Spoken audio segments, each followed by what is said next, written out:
Hi dear friends, അസ്സലാമു അലൈക്കും.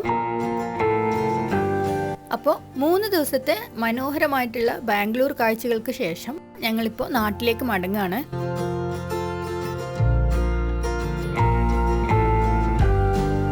അപ്പോൾ പോകുന്ന വഴിക്ക് ബന്നേർഘട്ട നാഷണൽ പാർക്ക് കൂടി കണ്ടിട്ടാണ് നമ്മൾ നാട്ടിലേക്ക് പോകുന്നത്. അങ്ങനെ ഏകദേശം ഒരു 11 മണിയോടടുത്ത് നമ്മളവിടെ പാർക്കിലെത്തി. ഈ പാർക്കിനുള്ളിലായി തന്നെ ഒരു ബട്ടർഫ്ലൈ ഗാർഡനും ഒരു സൂ കൂടിയുണ്ട്.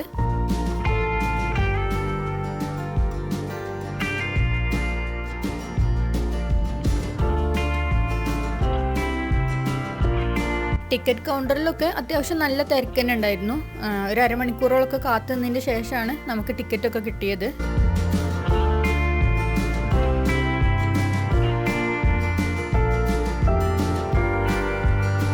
സഫാരിക്കുള്ള ടിക്കറ്റാണ് നമ്മൾ ആദ്യം എടുത്തത്. അതായത് പ്രത്യേക സജ്ജീകരണങ്ങളോട് കൂടിയിട്ടുള്ള ഒരു വാഹനത്തിൽ നമ്മൾ കാട്ടിലേക്ക് പോയിട്ട് അവിടെയുള്ള വന്യമൃഗങ്ങളെയും അവിടുത്തെ കാഴ്ചകളൊക്കെ നമ്മൾ കാണുന്ന അതിനാണ് നമ്മൾ സഫാരി എന്ന് പറയുന്നത്. ഇത് ഞാൻ സഫാരിനെ കുറിച്ച് അറിയാത്തവർക്കായിട്ട് പറഞ്ഞതാണ് കേട്ടോ. ഓരോ അരമണിക്കൂറിൻ്റെ ഗ്യാപ്പിലും അവർ കാട്ടിലേക്ക് ഇതുപോലെ സഫാരിക്ക് ആളുകളെ കൊണ്ടുപോകുന്നുണ്ട്. ഇതുപോലെ ഒരു നീണ്ട ലൈൻ തന്നെ ഉണ്ട് അതിനുള്ളിലേക്ക് കയറി പോവാനായിട്ട്.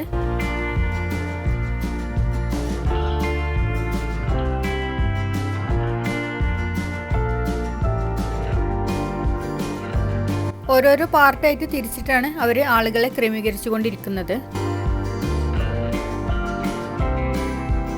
ഓരോ വാനിലേക്ക് കയറാൻ പറ്റുന്ന എണ്ണത്തിനനുസരിച്ചിട്ടുള്ള ഓരോ ഗ്രൂപ്പുകളായിട്ടാണ് അവർ തരംതിരിക്കുന്നത്.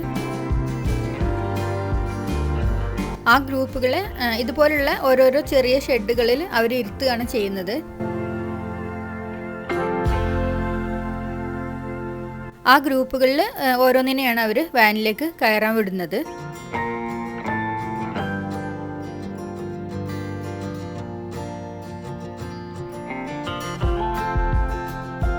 അങ്ങനെ നമ്മളും വാനിലേക്ക് കയറാൻ പോവാണ്.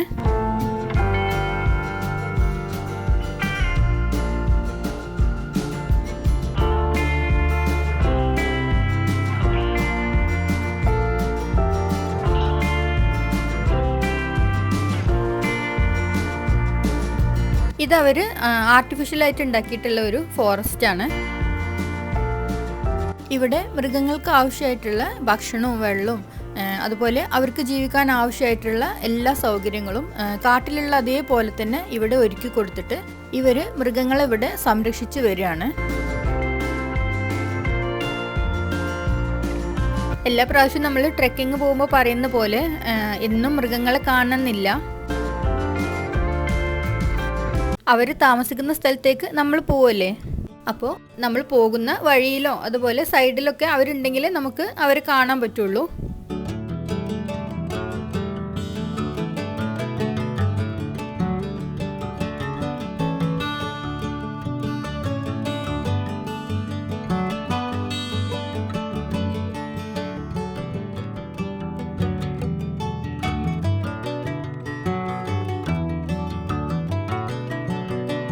ഇവിടെ ഓരോരോ മൃഗങ്ങൾക്കും അവർക്ക് ജീവിക്കാൻ ആവശ്യമായിട്ടുള്ള സാഹചര്യം ഒരുക്കിയിട്ടുള്ളത് ഓരോരോ ഭാഗങ്ങളിലാണ്.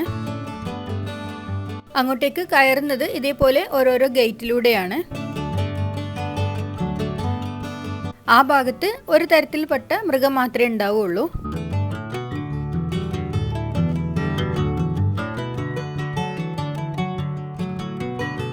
കുറച്ചങ്ങോട്ട് പോയപ്പോഴേക്കും മാനിനെ പോലെയൊക്കെയുള്ള ചെറിയ ചെറിയ മൃഗങ്ങളെയാണ് നമ്മൾ ആദ്യം കണ്ടത്.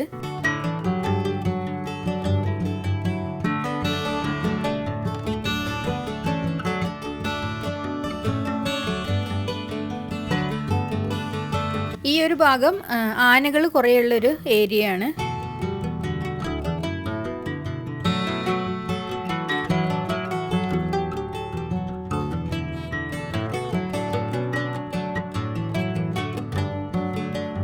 ചെറിയ കുട്ടിയായിരുന്ന സമയത്ത് തന്നെ ഉപ്പ മുത്തങ്ങയിലായിരുന്ന സമയത്ത് ഞങ്ങൾ കാട്ടിനുള്ളിലേക്ക് ട്രെക്കിങ് പോയിരുന്നത് അവിടെയുള്ളൊരു ജീപ്പിലായിരുന്നു. ഇതുപോലെ യാതൊരു സജ്ജീകരണമൊന്നും ഇല്ലാതെ അന്നത്തെ ആ യാത്ര ശരിക്കും അതൊരു നല്ലൊരു എക്സ്പീരിയൻസ് തന്നെ ആയിരുന്നു. അന്നത്തെ ആ ട്രെക്കിംഗ് എന്നും മനസ്സിലുള്ളതുകൊണ്ട് ഇത് അത്രക്കൊരു എക്സൈറ്റ്മെൻ്റ് ആയിട്ടൊന്നും എനിക്ക് തോന്നിയിട്ടില്ല. എന്നാലും കാടിനെയും മൃഗങ്ങളെയൊക്കെ ഇഷ്ടപ്പെടുന്നതുകൊണ്ട് അത്രയും എൻജോയ് ചെയ്തിട്ട് തന്നെയാണ് ഞാൻ ഇത് കണ്ടത്.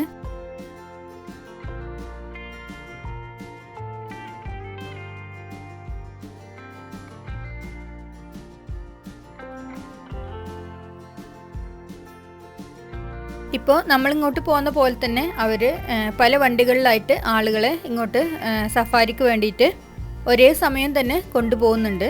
പക്ഷേ അവർ പല വഴികളിലായിട്ട് തിരിഞ്ഞാണ് പോകുന്നത്. ഞങ്ങൾ പാസ് ചെയ്യുന്ന സമയത്ത് റോഡിൻ്റെ 2 സൈഡിലായിട്ട് 2 കരടികൾ അവിടെ കിടക്കുന്നുണ്ടായിരുന്നു.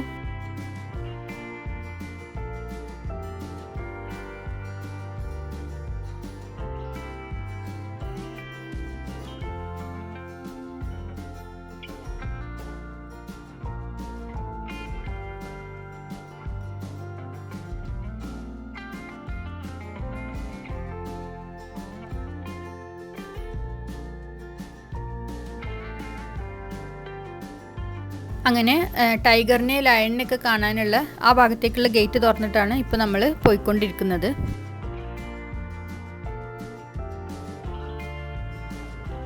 ആ ഗേറ്റ് അങ്ങ് കടന്ന് കുറച്ച് ദൂരെ പോയിട്ടുള്ളൂ. അപ്പോഴേക്കും ആ റോഡിൻ്റെ സൈഡിലായിട്ട് കുറഞ്ഞ ദൂരത്തിൻ്റെ വ്യത്യാസത്തിൽ 2 സിംഹങ്ങൾ അവിടെ കിടക്കുന്നുണ്ടായിരുന്നു. ഇതുപോലെ അവർ റോഡിൽ ഇറങ്ങി കിടക്കുന്ന സമയത്തൊക്കെ അവർക്കൊരു ശല്യമില്ലാത്ത രീതിയിലാണ് നമ്മൾ പോയിക്കൊണ്ടിരിക്കുന്നത്. ഇതിനിടയിൽ ഓരോരോ ഗേറ്റ് കടക്കുന്ന സമയത്തൊക്കെ അവിടെയുള്ള മൃഗങ്ങളെ നമ്മൾ ദൂരത്താണെങ്കിലും കാണുന്നുണ്ട്. ക്യാമറയിലൂടെ അത് നിങ്ങൾക്ക് കാണാൻ പ്രയാസമായതുകൊണ്ട് ചിലതൊന്നും ഞാനത് ഷൂട്ട് ചെയ്തിട്ടില്ല. ആദ്യമായിട്ട് വരുന്നവർക്കും അതുപോലെ കാടിനെ ഇഷ്ടപ്പെടുന്നവർക്കൊക്കെ ഇത് നല്ലൊരു കാഴ്ച തന്നെയാണ്.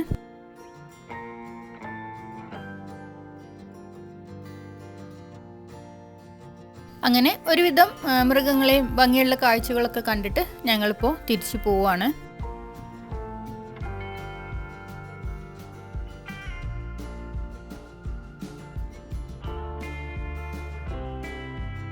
അപ്പോൾ ഇത്രയൊക്കെയായിരുന്നു ഇന്നത്തെ വീഡിയോ. ഇതുപോലെ നല്ലൊരു വീഡിയോയുമായി വീണ്ടും കാണാം. Good bye.